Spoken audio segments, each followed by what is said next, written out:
Good afternoon. Good afternoon, everyone. For those of you in the room, I'm over on this side of the room, not in the middle, so you'll find me. I'm Connie Ryan. I'm the Executive Director of Interfaith Alliance of Iowa, and this is Crossroads. And we are so excited to have this program today and very excited to have so many people in the room. We had over 200 reservations for this Crossroads in person and another 175 or so online. So we're very excited to have this conversation. The event is about wisdom and courage for a world falling apart, what the world needs from people of faith, and I would also add people of no faith as well. And we want to give a special shout out and a special thank you to St. Catherine of Siena, who has a dialogue series, and we're partnering with them on this event today. And so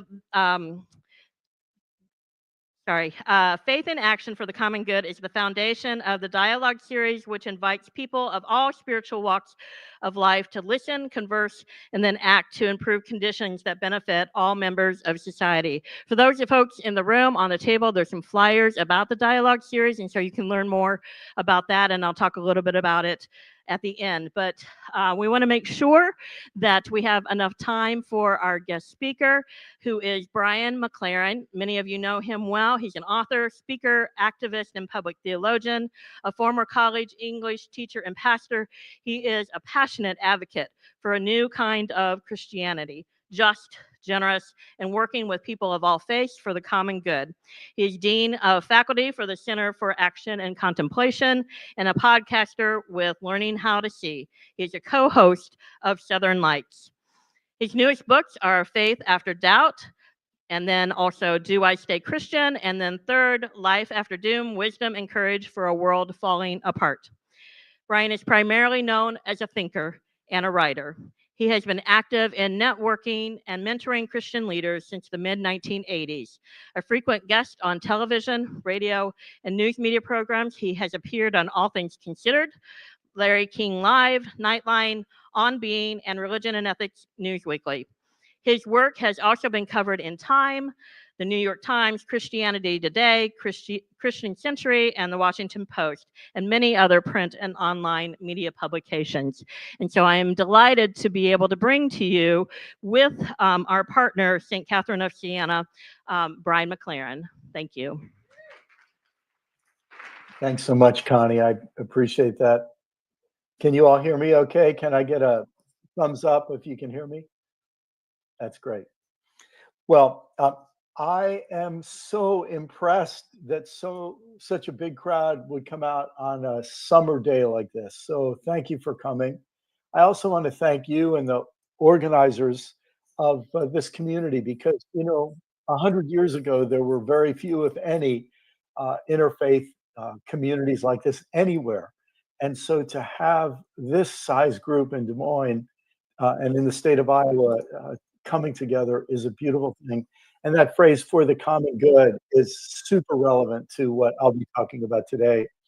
And third, I just wanted to tell you, I'm sorry I'm not there in person, but I managed to get a bit of a cold. And so in this way, I'm glad I'm not there in person, because the internet screens out all biological viruses. So that means that I'm not contagious. So, but if I cough, I'm going to turn my mic off if I can, so I don't even inflict the sound of that on you. And one other thing before I start, I'm getting a bit of an echo, and I wonder if maybe the sound folks can turn off the mic in my ear at this point. And I'll let you work on that, and I'll go ahead and share my screen. Well, I would like to talk to you about wisdom and courage for a world falling apart. And I'd like to talk to you about, more specifically, three important terms and their relevance to faith leaders across traditions. And I'm going to jump right in with a term many of you are probably familiar with, but for those of you who aren't, this could be a good introduction for you. Among people who are, world leaders in social action and environmental action and political action, and in kind of the religious coordination of religious communities coming together to face global crises. This term has been, there are two terms, but they're used pretty much interchangeably, has been rising in importance in the last several years. The word polycrisis or the word multi-crisis. And what people are, the reason people are using these terms is because we're witnessing many different problems or crises coming together at the same time. And these multiple crises each make the others harder to solve. Now, different people would define the crises differently. I started writing about this back in 2006 and 2007. So it's almost 20 years that I've been kind of tracking this conversation on global crises and on their interaction with each other. And if I were to try to summarize the main crises that make up this multi-crisis or polycrisis, these different crises, but that are so part of one fabric and so interrelated that they give more and more people this feeling that the world that we know is falling apart. And if you like, I'm an old preacher, and preachers often like alliteration. So here they are around the letter P. First crisis is how we live with the planet. The key word here is overshoot. Overshoot means we are sucking more resources out of the planet than the planet can replenish. And we are pumping out more wastes and toxins and pollution than the earth can detoxify. And so we're taking out more from the earth than it can replenish, pumping out more than it can clean up and detoxify. And when you're in that situation, it's called a situation of overshoot. One of the very, very obvious dimensions of overshoot is global warming. But I think it's important for us to remember climate change is one symptom of a multifaceted problem of overshoot. And there are so many different facets to the problem. It's a very serious facet, but it's one dimension. The deeper issue is our relationship to the planet. And my goodness, every one of our faith traditions has in its history, in its lineage, in its sacred texts, has resources that give us guidance in how we should live with the planet. And so this condition of overshoot, very far-reaching global crisis. And of course, there are many people who prefer to ignore it, who don't want to face it, who don't allow themselves to use the word, who call it a hoax or a fable, or in fact, some people call it a religion as a way of saying, that they don't believe in it. But this is the first crisis. Many dimensions, not only our climate, but our soils, our oceans, the proliferation of microplastics in the cells of our own bodies, right? The reduction of natural spaces for wild animals. You just put it all together. And here's the way that kind of sends a shiver up my spine to say it as a grandfather. With 3 grandchildren who live in your beautiful state, by the way, that every generation passes on to their children an earth that is poorer in terms of its resources and more polluted and less resilient because it's being pushed closer and closer to certain edges where tipping points happen and one bad thing leads to another. So how we live with the planet is the first element. Second, how do we seek peace with one another? One of the oldest ways of dealing with conflict is through domination. Where hostility exists, one group says the only way for us to be safe is to dominate over other groups. And so in the presence of conflict or hostility, some groups use domination, and domination always requires violence because people don't like to be dominated. And so that domination creates cycles of violence. The way we solve the problem, we think we solve the problem, perpetuates the problem. And when you think of the billions and trillions of dollars spent around the world every year on weapons, and then the tiny fraction of that is spent on making peace, creating the conditions that lead to a less violent, less conflicted world. we're spending so much on on the symptoms and not really creating the conditions for a healthy, peaceful world. And so instead of mutuality and solidarity, investing, which is, by the way, something you all understand. You wouldn't be showing up on a summer afternoon or summer day to have a conversation like this if you didn't feel it was worth investing your precious time and your precious energy, and some of you your money and your intelligence to say, I want to bring my intelligence to this mutuality and solidarity we need, so we find better ways of seeking peace. And of course, in a world of biological, nuclear, chemical, and cyber weapons, the penalties for not seeking peace, the penalties for not building the real lasting conditions for peace, are so far-reaching. Now, I think you can already see when we use the word multi-crisis, you can say, can you see why not living with the planet in a healthy way creates more conflict?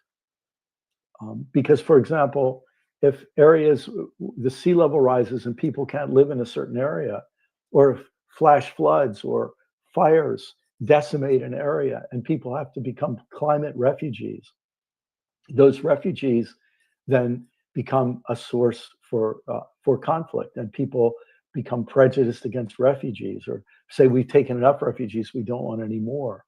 And then there's a certain kind of political leader, we tend to call them authoritarians, who always manage to consolidate power by building resentment against refugees, and they sort of unite us against a common enemy, them, and often it's other people who are fleeing the world falling apart where they live. So you can see how our problems with the planet and our problems with peace mutually intensify each other. If we understood, I do not doubt, if we understood, or if our leaders understood how serious our crisis with the planet is, it would begin to bring people to deep rethinking of how much money we spend on weapons and why. And it would make us think maybe we should invest more money in creating the conditions for peace, because we're going to have to start investing more money in taking care of the planet. Third is how we distribute power and wealth. We're living in a time of oligarchy. More and more wealth is being funneled to a smaller and smaller group of people. One person in the United States owns as much wealth as more than 50% of the poorest people in the United States put together. And similar things are happening globally. Some nations are so rich and other nations are so poor. And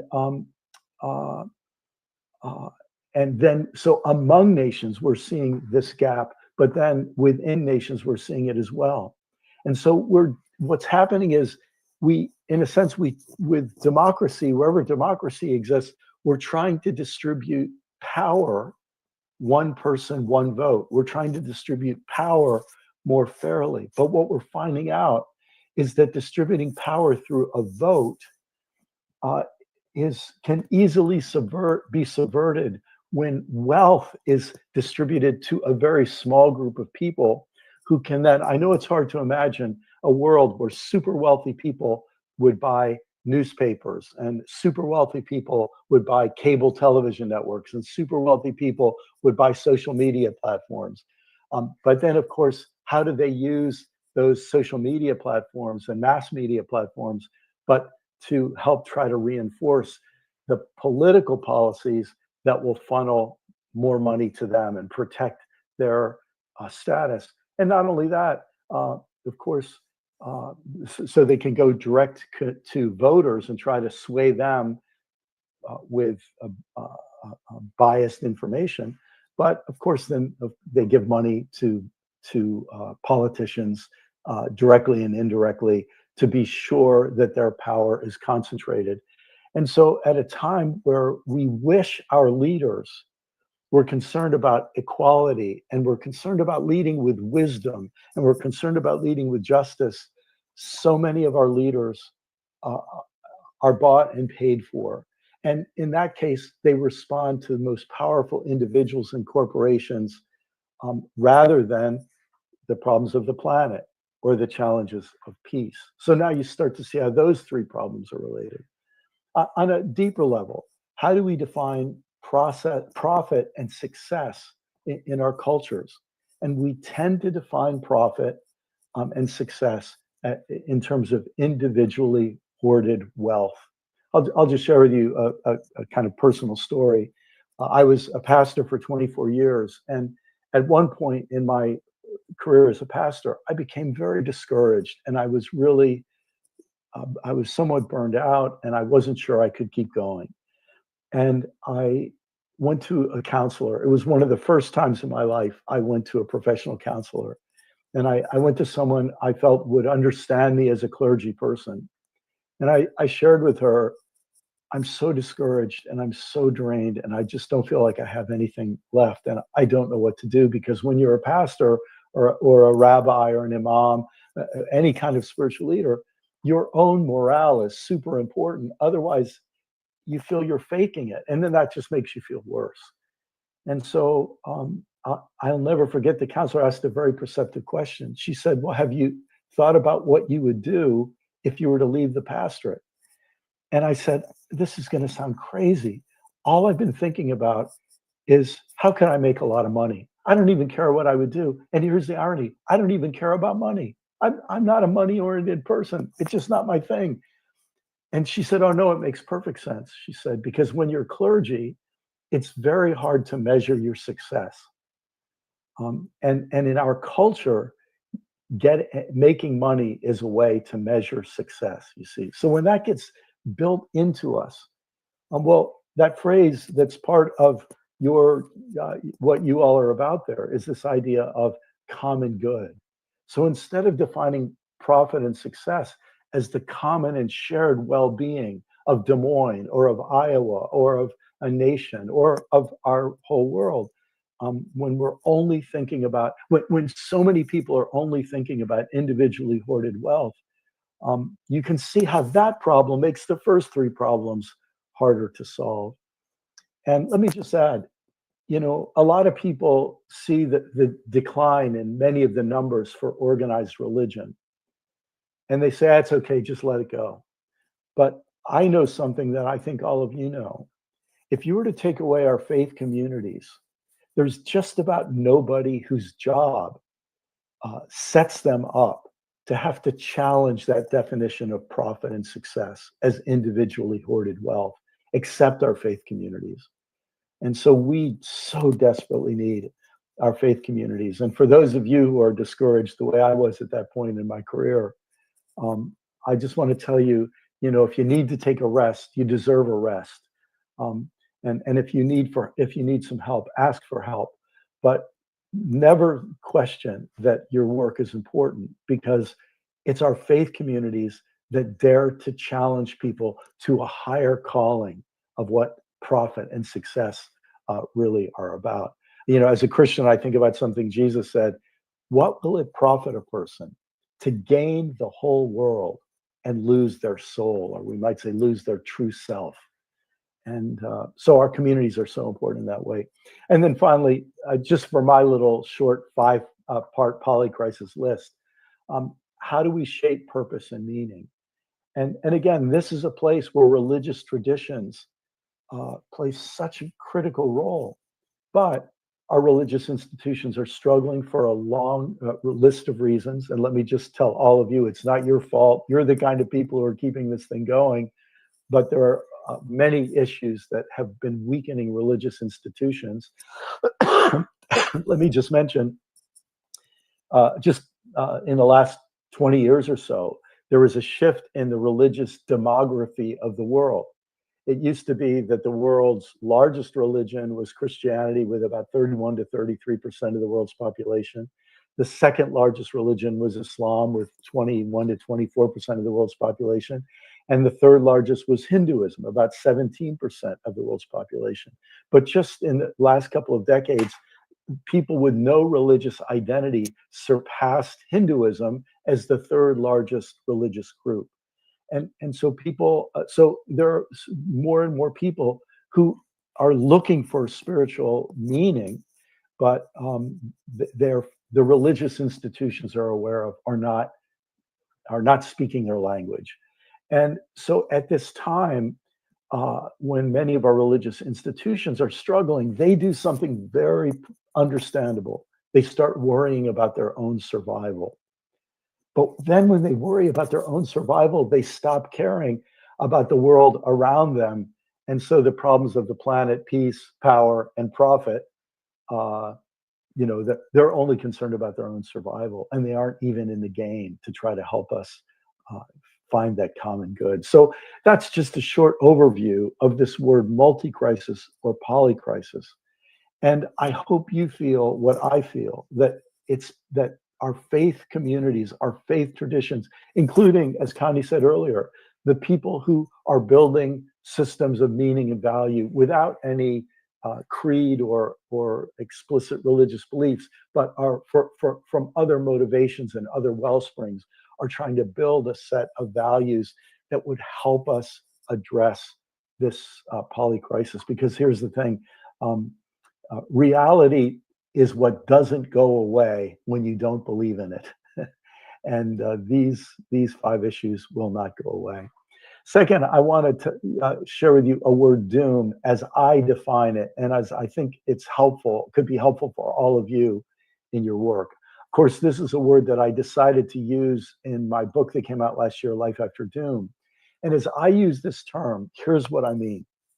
And you can use another term if you prefer it.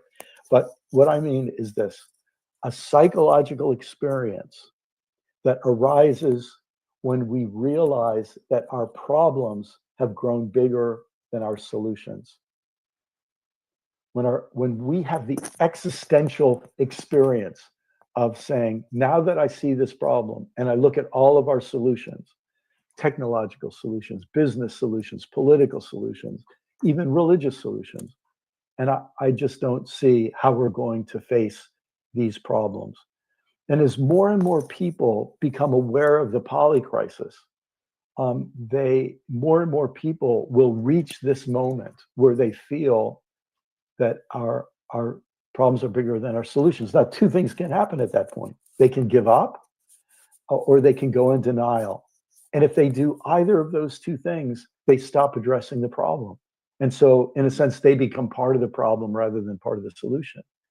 But something they could do in that moment is they could say, I want to look for bigger and new solutions to our problems, fresh solutions, fresh ways of understanding our problems. And that involves a kind of change in mind, that we might call metanoia, a change in our understanding, a fresh viewpoint, where we stop looking at the world through our current solutions and we say we've got to start looking for bigger solutions, more integrated solutions. Just as polycrisis has several crises that make each one harder to solve, when we put all of our solutions in silos, this is what only religious people do, this is what only political people do, this is what only educators do, this is what only military does, this is what only business does. If we divide up our solutions, well, what we might find is that in a time of polycrisis, we have to work across those silos in new ways and find new ways to collaborate for the common good. That experience that I'm calling doom, psychologists use this term for it, fright without escape.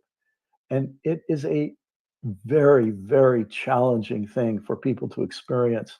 And let me just tell you a quick anecdote, but this is like, I've seen this so obviously in the last year, or a little over a year since Life After Doom came out.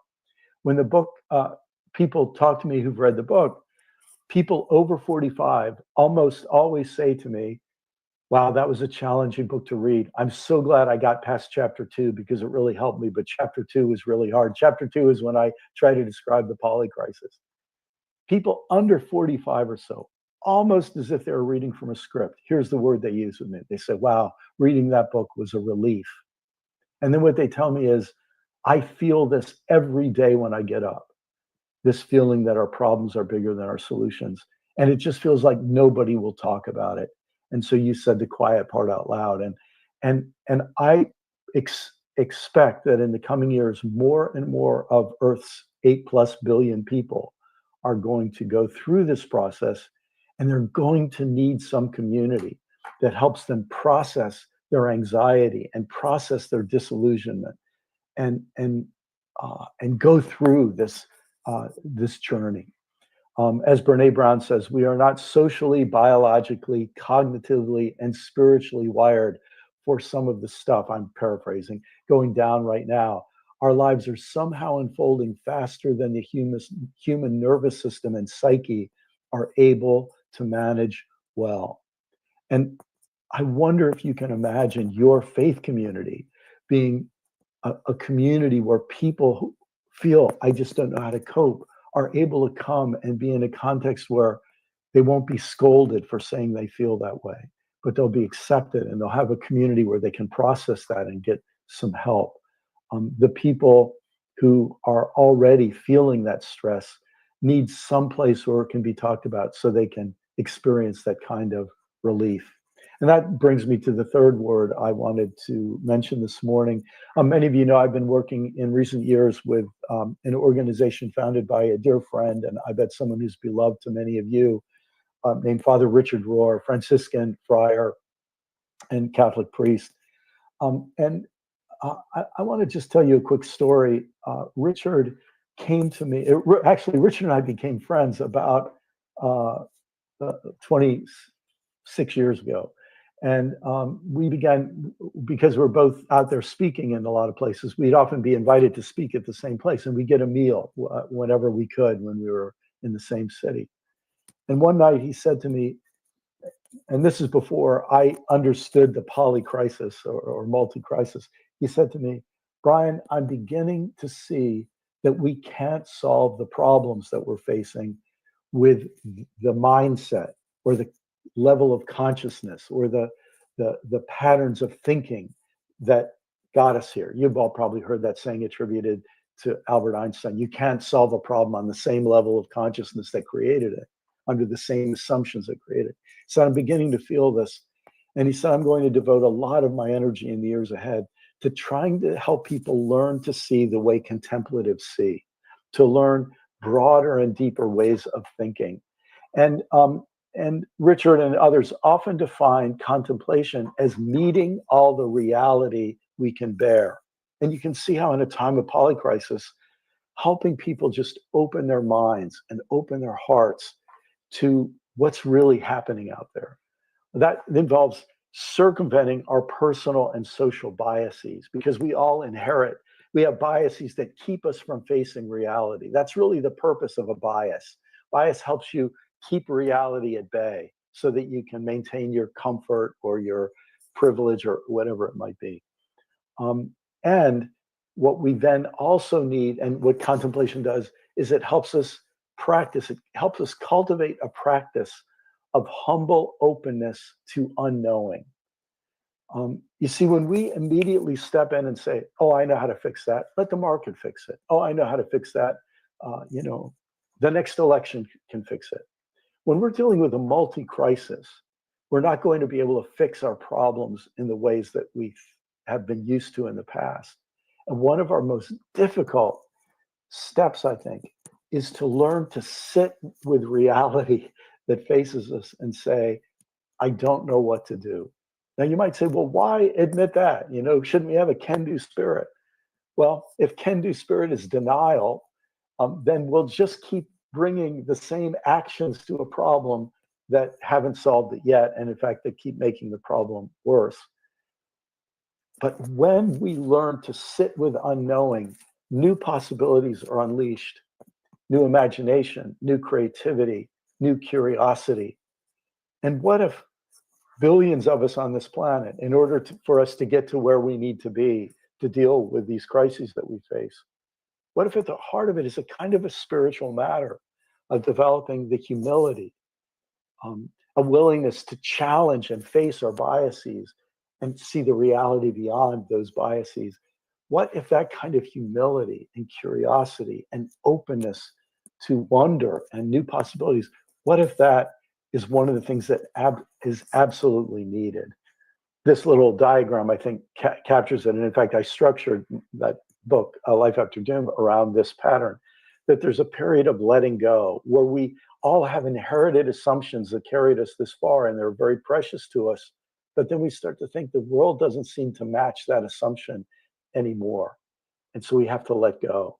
And then we reach a point of letting be where we say, I don't know what to do. All of my old strategies aren't going to get me there. I need something new, but I don't know what it is. And that willingness to sit in our unknowing, it humbles us. It opens us to new possibilities. It changes us. And then new possibilities can come. And then we're set free to act and work together in new ways. So we drop our defenses for an unwanted reality. And then, and when it comes to defining that reality, I want to share with you in closing the words of a brilliant 20th century Catholic priest named Thomas Berry. He died in 2009. He didn't like to call himself a theologian, although he was a great theologian. He was one of the Catholic Church's greatest scholars of world religions. He deeply studied and understood Islam and Hinduism and Buddhism and Judaism and Jainism. And he was probably the first academic in the 20th century to say indigenous religions should be studied with the same level of dignity as world religions, because there was this kind of prejudice against indigenous religions.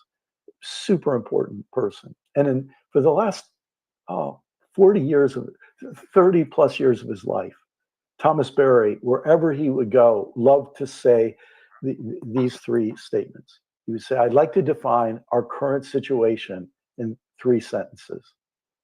The glory of the human has become the desolation of the earth. I mean, if you understand what he's saying there, it kind of knocks the air out of your lungs. This civilization that's all of our glory of technology and wealth and complexity, power, it's destroying the earth. The desolation of the earth is becoming the destiny of the human.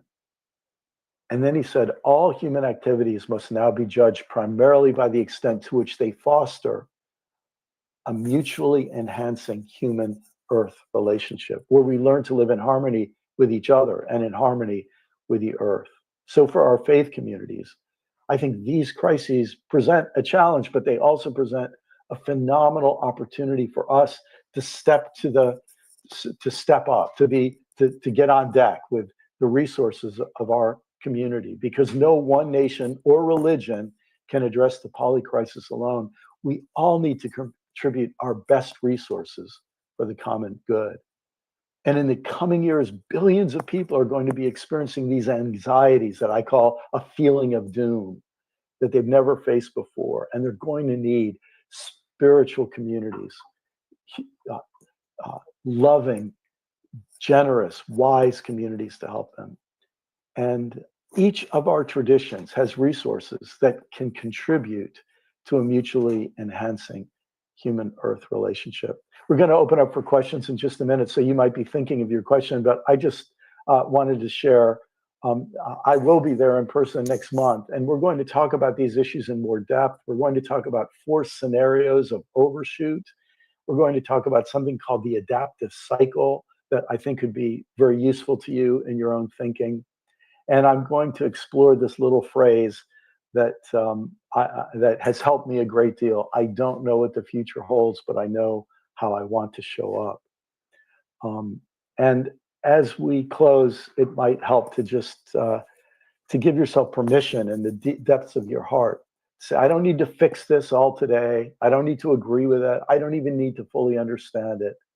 I just need to open myself to meet all the reality I can bear, so that I can show up as the most aware person I can in this time of challenge. Before we go to the questions, I'll just tell you a quick story about my birthday. I was born on May 4th, 1956, which means I'm 69 years old for those of you who don't want to do the math. I know I don't look a day over 79, but I'm 69 years old. I know it's hard to believe. But a couple of months ago, in part of my research for a book that I'm writing right now, I went to the New York Times archives. I found out you can do this online. And I wanted to read the New York Times for the day of my birth. And I'll just tell you, it was like a day's worth of work. I didn't read every article, and there were a lot of ads back then for the New York Times. But I looked at the ads and I read many, many articles, and I got a sense of what was going on the day of my birth. And what was striking to me is that the issues that were happening in the headlines on the day of my birth have been the issues that have shaped my life for these 69 years. And the issues that have called forth from me a more and more mature spirituality. And I'll just show you what I'm saying, have said today is not new. On May 4th, 1956, here was one of the headlines: "Mankind warned of its extinction." And I won't read the whole article, but if you look at that last little paragraph, Dr. Chisholm, a scientist, called for a re-examination of man's, of course, back in the 50s, man was, still an acceptable pronoun for men and women. So I'll translate. Chisholm called for a re-examination of human prejudices and attitudes and said that unless this was done, the human race was doomed. So that was in 1956. And in some ways, I'm trying to challenge us to rise to the occasion now and bring the resources of our faith traditions to bear together on this moment. So thank you so much for your attention. And now we have time for some questions. And I don't know if someone there will give some instruction on how to raise the question, but if I can just ask if you could keep your question as pointed and brief as you can, I'll try to keep my response concise, and we can get to as many as possible. Thank you. Thank you so much. Thank you so much, Brian. We so appreciate your wisdom and your challenge, really, to us to be part of this. How we're going to do this today, folks online, you can put your questions in the chat, and Kristen will be monitoring that. I'm going to take this half of the room, and Bridget's going to take that half of the room. So raise your hand. We will bring the microphone to you, and if you catch my eye ahead of time or catch Bridget's eye ahead of time, we'll know who we're going to next. So who has a question? Yeah. Why do you assume that faith traditions have an advantage in dealing with these problems? Thanks for that question. And what was your name, just so I know who I'm talking to? Steve Rhodes. Steve. Thanks, Steve. And if you would just say your names, I'd appreciate it. Steve, I wouldn't say that faith communities have an advantage, but I would say we need them to show up. I would say faith communities have advantages and disadvantages. And in fact, often the two are almost impossible to separate. But let me use an example. Faith communities have a tradition, and that tradition represents the distilled wisdom of many, many, many generations. That can be a great advantage, especially if members of those traditions, it starts with leaders, but sometimes the leaders are the last to do this. If the leaders learn how to mine the wisdom of their tradition and then bring it to the current challenges we face. So that tradition is this great blessing. That lineage, that heritage of ancient wisdom is a great tradition because our ancestors have faced their polycrises of their own. They weren't global. We're, I think, the first generation to face a global polycrisis, but they faced regional polycrises before. And in fact, many of the key insights of our religious traditions, when you look at them in their historical context, come out of times of crisis. Of course, the problem is, and I think you see this in asking your question, that advantage of a tradition can also become a disadvantage, because very often people are so stuck in arguing about things from the past, or having religious arguments about esoteric matters, that they aren't even looking at the world. And in fact, sometimes their theology gives them an invitation to not care about the world. I personally was brought up in a kind of religious setting like that. I wasn't supposed to worry about the world. I was only supposed to worry about, religious people of my group. So, yeah, thanks for that. That's a really important question. Next question.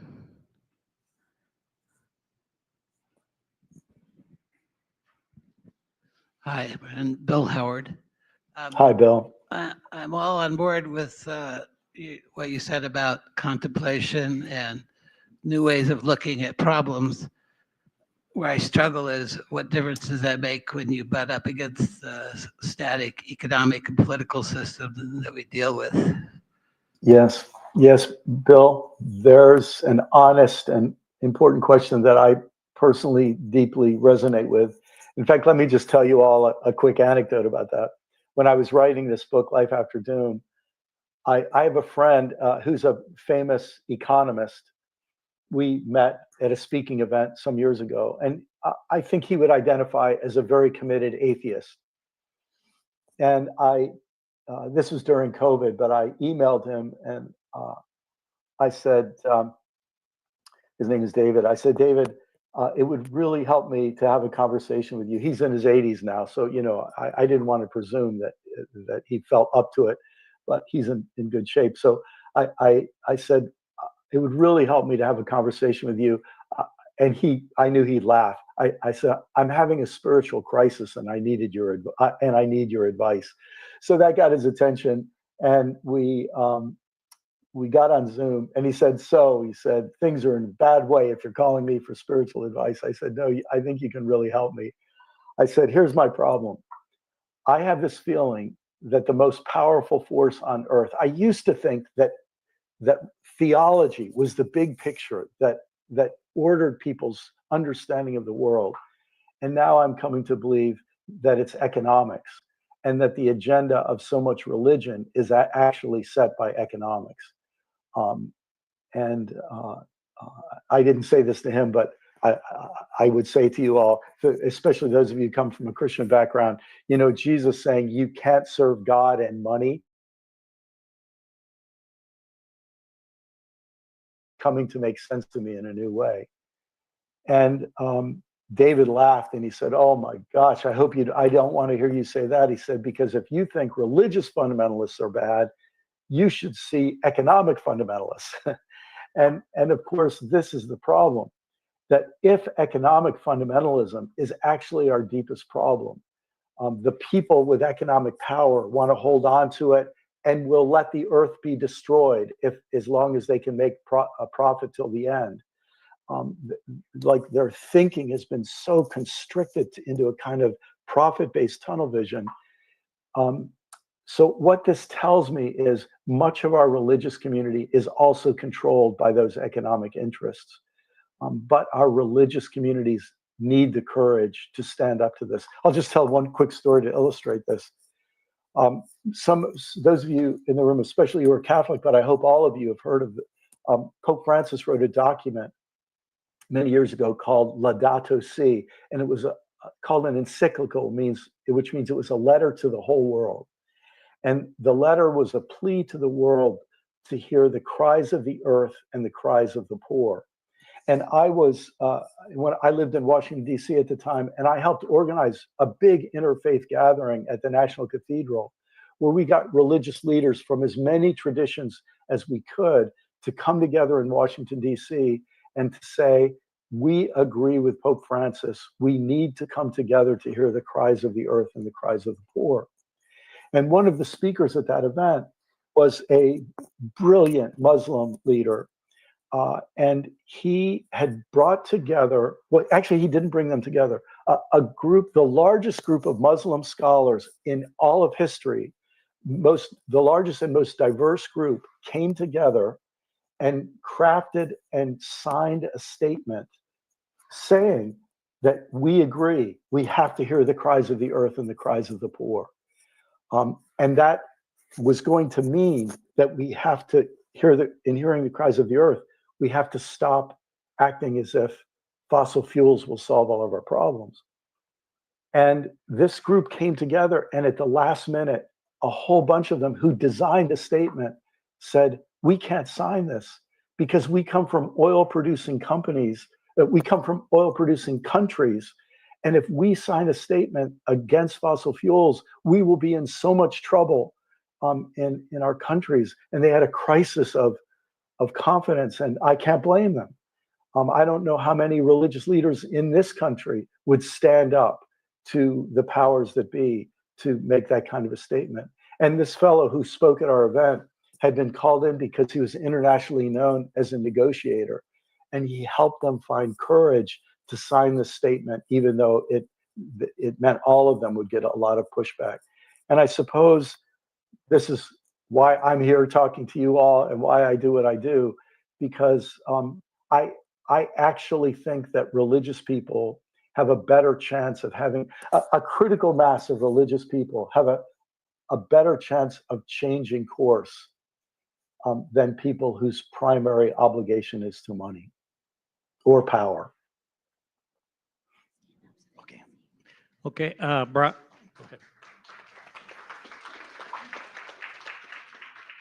Brian, this is Dave, and you may have partially answered this with your first answers, and maybe admittedly some of us have some stereotypes, but where do evangelical Christians fit in your storyline? Yes. So I grew up evangelical Christian, and in fact, I grew up among a group that thought evangelicals were too liberal. So, I know that community very deeply. And I'll just tell you, I got an email last night from an evangelical woman with a PhD who is devoting her life to trying to help evangelicals look freshly at the Bible and see how the Bible actually obligates them to hear the cries of the earth and the cries of the poor. So these people exist, but they're being, largely ignored. And so what this will mean is, and let me just tell you, as someone who grew up, with an evangelical devotion to the Bible has so much to say about caring for the earth. And the Bible has so much to say about caring for refugees. And the Bible has so much to say about all of these critical issues. And so I think this is the sort of secret weapon is that if evangelicals actually want to listen to the Bible, they will have to open their hearts on these matters. I think many of them are in a sort of a temporary trance where they have been wooed over through a decades-long process to having trust in other leaders and news sources and religious leadership that's making them not care about these issues, and also would make them be suspicious of an interfaith gathering because they're being taught to see their neighbors of other religions as a threat. But I don't think that is necessarily always going to be true. And I think what's going to happen in the coming years and decades is that younger generations of evangelicals will totally leave that faith community unless they're able to create spaces within it where they can face reality. Because, for those of us who are older, we understand older people can afford to deny reality because there's not that much of it waiting for them. But when you're younger, you can't deny reality because you're going to have to live with it for a long time. And I would hope for older people, their love for their children and grandchildren and great-grandchildren would also nudge them to say, I better not just care about keeping my bubble of illusion for me, but I won't have to face reality for future generations. So I think there are struggles in each faith community, but as someone who comes from an evangelical background, right now there's an awful lot of wind blowing evangelicals to not listen and be able to pay attention to these things. But I changed, and a lot of other people are changing too. Yeah. Brian, this is Linda Cohen. Hi, Linda. I like your story about the scholars of Islam meeting, but that was not the leaders of Islam. And I Yes. see that our religious institutions are part of the problem because they want to maintain themselves. They don't necessarily want to improve the world. Just like our Congress, they want to stay there. That's their Yes. purpose. There is a general natural part of human beings for power and greed. How Yes. do we overcome that? Yes. So, Linda, first, thanks for that question. When I was a pastor, I was in the Washington, D.C. area, and many of my parishioners were worked in the federal government, in international relations, and so on. And I remember one very smart guy once said to me, Brian, I can sum up everything I've learned in 30 years of work in international relations in one sentence. It's all about regime continuation. Everybody who has power wants to keep it, right? And I think that to answer your question, the first thing I'd say is I think we have to face those realities. We have to face the realities of how much power a very small number of people with a very large amount of money have. And then I think what we're going to have to realize, I'll tell you, this is a huge subject. If any of you are interested, I wrote about this in the most detail in a book called The Great Spiritual Migration. The second half of that book is really about movement theory. And Linda, you identified the problem in institutions. And I'm a very pro-institution guy, but institutions that solved problems 100 years ago can then keep you from solving problems today. And so institutions need to be challenged. Always, they need to be challenged. And what we call the human energy that challenges institutions, we call that movements. It's when people organize to try to challenge institutions to make needed changes, and for the common good. And so I think more and more of us understand the problem. We're going to have to get organized and see that it won't be our institutions that solve the problem. It will be movements that solve the problem. And the movements can't happen within one institution. In fact, if the power base, and this is a generalization, I'm sure people could give me exceptions to this generalization. But let me just speak of religious communities. Because of my travels and my work, I probably know more present and recent leaders of religious organizations, religious denominations, and so on, than an awful lot of people. And if we were to say that in our institutions, the power holders act remarkably similarly, and they have similar pressures holding them back from dealing with these challenges. What that would tell us is if you're within an institution, you need people from other institutions to join together to create this cross-silo movement that will be big enough to challenge the leaders of the individual institutions. One of the elements of movement theory is that movements only happen when elites, those in power, are conflicted or divided. Because when they unite, they have so much combined power. Well, the division of religious institutional leaders, let me just say, some people have been organizing them for decades, and that's part of the problem we're in now in so many areas. But we need people with a vision of the future that is more honest and more common good oriented and has a longer time frame, more forethought. And we need to build that kind of spiritual movement. And that's where groups like yours are important, because I think our power increases when we build that movement across our different religious traditions. A lot more we could say about that, but I hope that helps, Linda. It's an insightful question. Hi, Brian. We have a question from online. It's from Tony. How do we face or handle the looming and rising challenge of Christian nationalism? Yes. Well, first of all, here's a place where our membership in different religious communities becomes very, very important. One of the characteristics of, let me call it, violent or potentially violent religious extremism is that it creates a sense that our little group is with God and everybody else is evil or with the devil or something like that. And we can only trust people in our little group.